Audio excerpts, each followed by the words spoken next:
দিকে করেছি বহুদিন ধরে। তার মানে ধরুন আমার যে বড়দিন উনি হয়তো 1947-48 সালে জন্ম ছিল, জেঠামশাই মেয়ে।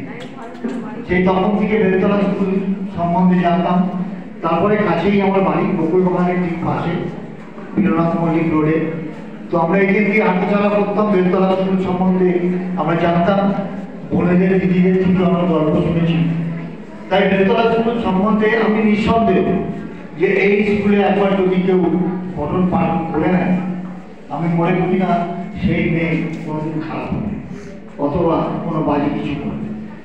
তো এই তাই জন্য বেলতলা স্কুল সম্বন্ধে আমি আর নতুন করে কিছু বলতে চাই না।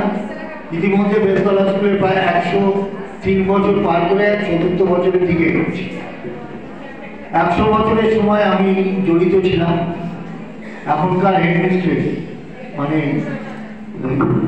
অজন্তা আমার সাথে খুব ভালো সম্পর্ক আছে। কোঅর্ডিনেশনটা আমার খুব বিউটিফুল, খুব সুন্দর।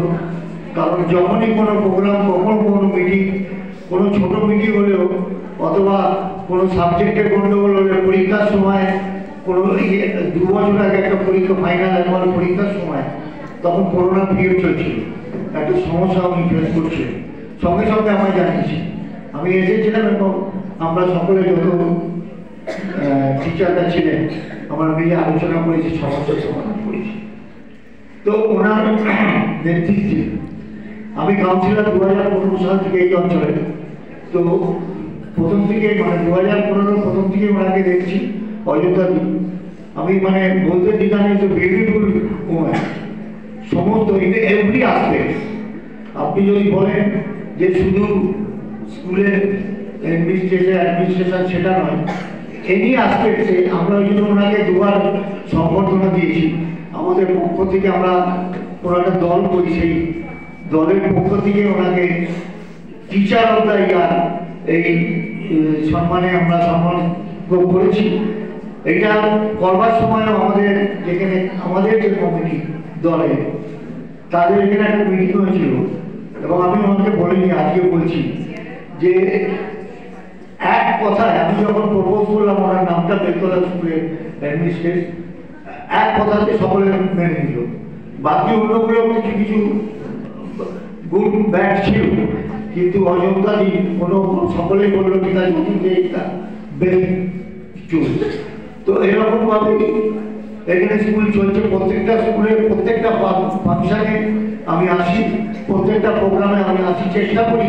অনেক সময় একটু দেরিও হয়ে যায়, তো আমাদের অনেক কাজ থাকে, রাজনৈতিক কাজ থাকে, তাহলে দেরি হয়ে যায়, কিন্তু আমি চেষ্টা করি আসার জন্য বেলতলা স্কুল সম্বন্ধে।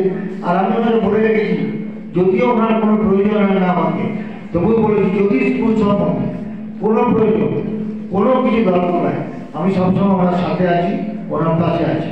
শুধু এই নয়, আমি আরেকটা কথা বলে দিচ্ছি, আমাদের বাংলার মাননীয় মুখ্যমন্ত্রী মমতা বন্দ্যোপাধ্যায় উনি এটা জানেন, আলাদাভাবে আমাকে বলেছেন যে বেলতলা স্কুলের কোনো সমস্যা হলে পাশে গিয়ে দাঁড়ান। তো উনি জানেন সেটা। আমি ওনাকে 2বার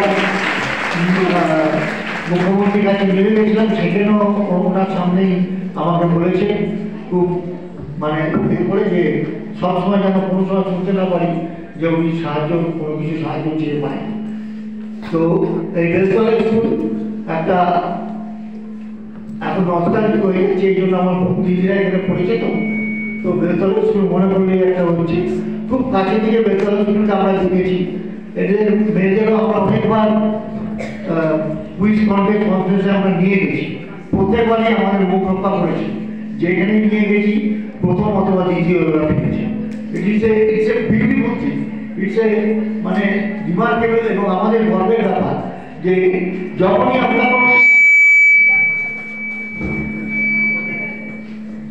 আমরা কোনো গল্প করি, আমাদের 144 জন কাউন্সিলর, আর আমরা আমাদের তৃণমূল কংগ্রেসের 121 জন, আমরা যখন গল্প করি তখন সকলে বলে যে বক্সিদার কথা বাদ দাও, বক্সিদার যেখানে যে মহিলা স্কুলটা আছে ওটাকে বাদ দিয়ে সব আলোচনা করো। তো এরকমই একটা স্কুল বেলতলা। তার মানে সারা কলকাতা ছাড়িয়ে সারা পশ্চিমবঙ্গে এই বেলতলা স্কুলের নাম ছুটে আছে। আমি চাই এই বেলতলা স্কুল ভবিষ্যতে আরো আরো আরো বড় হোক। আর তার জন্য আমার যদি কোনো প্রয়োজন হয় আমি আসি। ধন্যবাদ এই ছোট কথা